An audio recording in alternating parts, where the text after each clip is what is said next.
English stories. A doorway to the world. Albert was mad about computers and video games. He could spend hours and hours in front of the screen, and even though his parents found it hard to believe, he really enjoyed every minute of it. He hardly left his seat.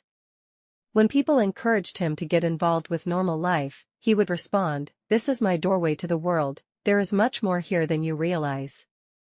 Among all his games there was one he especially liked.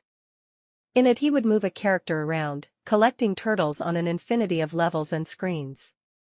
He was a real expert at it. Maybe there was no one else in the world who had collected as many turtles as he had, but, nevertheless, Albert still wanted more and more and more. Among all his games there was one he especially liked. In it he would move a character around, collecting turtles on an infinity of levels and screens.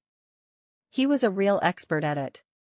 Maybe there was no one else in the world who had collected as many turtles as he had, but, nevertheless, Albert still wanted more and more and more. And they filled every square inch of his bedroom. Albert was stunned.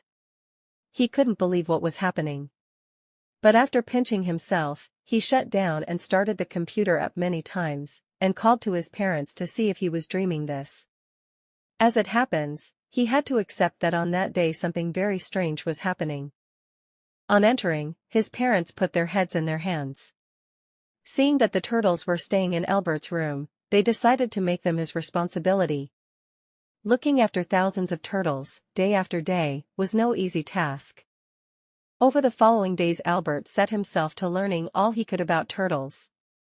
He studied their diet, their habits, and he began to think up ways to feed them. He also tried to trick them into leaving his room, but it never worked. Gradually, he got used to living among turtles, and actually began to enjoy it. He liked playing with them, showing them tricks, and calling them by their names. This despite the fact that feeding them and cleaning up after them hardly left him with any free time. And everyone, including his parents, his friends, and his teachers, enjoyed hearing Albert's stories and his growing knowledge about nature.